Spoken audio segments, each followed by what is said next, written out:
صبح ہوئی تو حضرت عبد المطلب آئے جو بچے کے دادا تھے.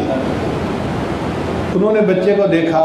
اس زمانے میں دستور یہ تھا کہ جب بھی مکہ میں کوئی بچہ پیدا ہوتا تو اس کو بیت اللہ میں برکت کے حصول کے لیے لے جایا جاتا تھا. چنانچہ حضرت عبد المطلب نے اس بچے کو اٹھایا اور کہا کہ میں اس کو بیت اللہ لے جاتا ہوں برکت کے لیے. عبد المطلب کو یہ پتہ نہیں تھا کہ یہ وہ ہستی ہیں کہ جو کائنات کے لیے رحمت بن کے دنیا میں آئی ہیں.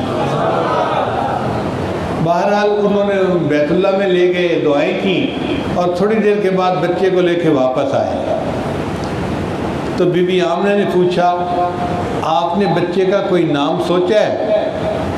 تو حضرت عبد المطلب نے کہا کہ ہاں میں نے 2 نام سوچے ہیں, یہ نام کسی نے پہلے نہیں رکھے ہوں گے. کون کون سے نام؟ ایک نام میں نے محمد سوچا ہے اور ایک نام میں نے احمد سوچا ہے. اور واقعی یہ دونوں نام نبی علیہ السلام کو سجدے تھے.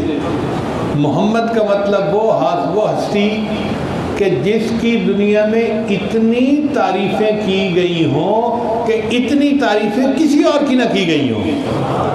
اور ہمارے محبوب صلی اللہ علیہ وسلم پہ یہ لفظ سجدہ ہے. نبی علیہ السلام کی تعریفیں مسلمانوں نے بھی کی, عیسائیوں نے بھی کی, ہندوؤں نے بھی کی, سکھوں نے بھی کی, حتیٰ کہ دہریوں تک نے بھی ان کی تعریفیں کی ہیں. غیر مسلموں نے بھی تعریفیں کی ہیں.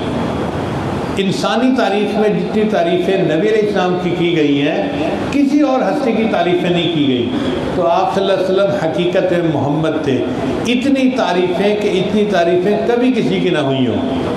اور نبی علیہ السلام احمد بھی تھے. احمد کا معنی وہ ذات جو اللہ کی اتنی تعریفیں کرے کہ اتنی تعریفیں کوئی اور کر ہی نہ سکے. اور نبی علیہ السلام احمد بھی تھے. چنانچہ آپ نے اللہ کی عظمت کو کھول کر بیان کیا اور دنیا میں اللہ کی ایسی تعریفیں کی جو کوئی نہیں کر سکتا. پھر نبی علیہ السلام نے فرمایا قیامت کے دن اللہ مجھے مقام محمود عطا فرمائیں گے اور میں مقام محمود پہ جا کر سجدہ کروں گا اور اللہ کی ایسے تعریفیں کروں گا نہ تعریفیں اس سے پہلے کسی نے کی ہوں گی نہ کوئی بعد اس کے تعریف کر سکے گا. تو میرے آقا صلی اللہ علیہ وسلم اللہ کی ایسی تعریفیں کریں گے. تو آپ صلی اللہ علیہ وسلم احمد بھی تھے, محمد بھی تھے. تو نام تو بہت اچھے تھے, ماں نے بھی پسند کیا.